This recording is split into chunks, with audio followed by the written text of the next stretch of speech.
Bog me je zavrgel. Naj ti poiščemo človeka, ki zna brenkati na citre, Savel? Če te napade hudi duh, bo zabrenkal na citre in ti bo odleglo. Poznam Jesejevega sina iz Betlehema, ki zna brenkati na citre. Je hraber, lepe postave, jezik mu teče kot namazan in Gospod je z njim. Pošljite pon, naj takoj pride v kraljevo službo. Gotovo se bom navezal nanj. Kmalu se izkaže, da je David hraber in izvrsten vojak. In Bog pokaže, da je z njim.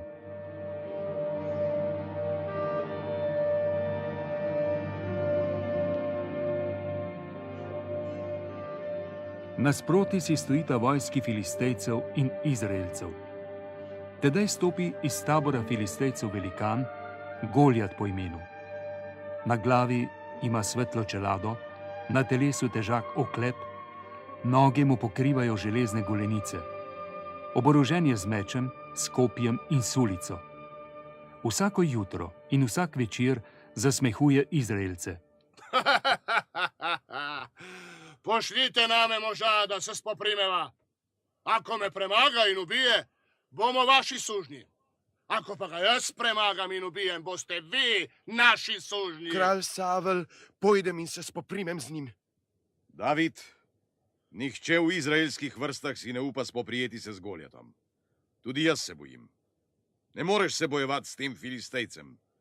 Premlad si še, on pa je izkušen vojak. Pastir sem bil in varoval očetovo čredo.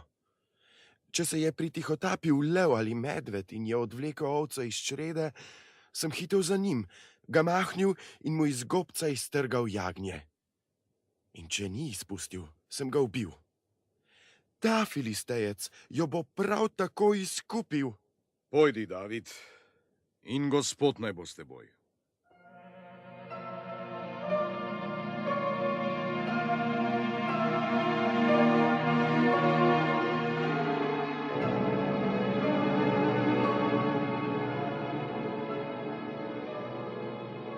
Davidu nadene Savel svojo bojno opremo, na glavo mu natakne težak šlem, okrog pasa pa mu pripaše meč.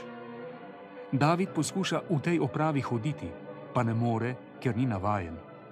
Zato vse odloži, nato vzame palico, si v potoku poišče 5 gladkih kamnov in jih dene v pastirsko torbo. Potem vzame pračo in gre proti Filistejcem. Ja, kaj sem paz, da prihajaš nadme s palico, kaj? Samo pridi sem, pridi, sirota. Tvoje meso vržem v jedam in zverem. Ti prihajaš nadme z mečem, s kopjem in sulico, jaz pa prihajam nad te v imenu Gospoda, ki ga ti sramotiš.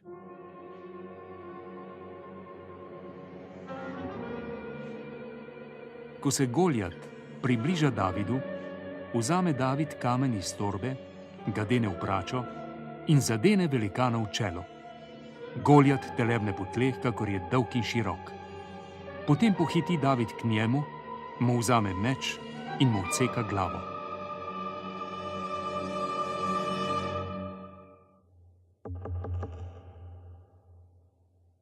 Ko Filistejci vidijo, da je padel njihov najmočnejši vojak, se razbežijo.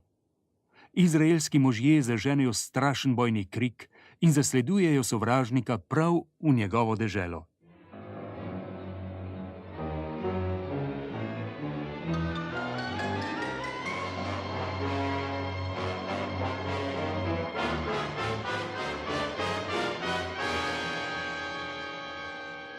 Najstarejšemu sinu kralja Savla je bilo ime Jonatan.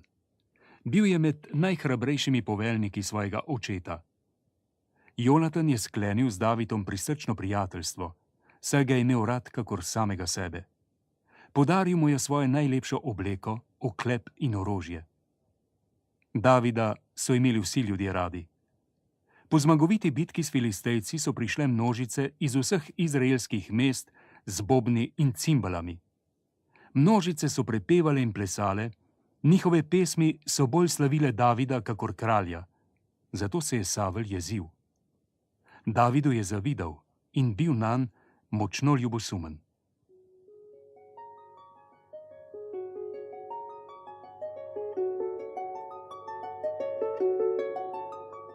Nekoč je bil Savel spet zagrenjen.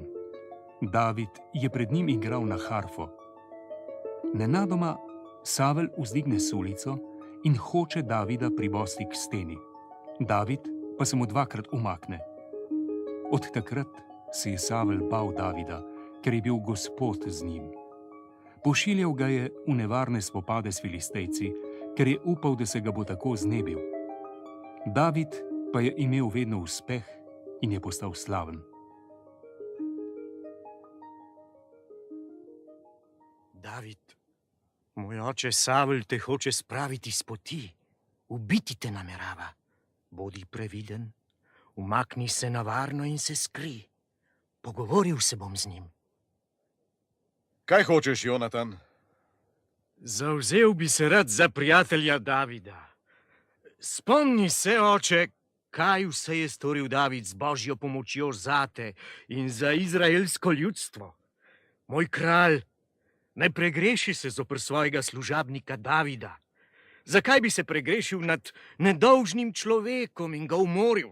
Sin moj, saj te bom poslušal. Prisežem, kako resnično Gospod živi, David ne bo umrl.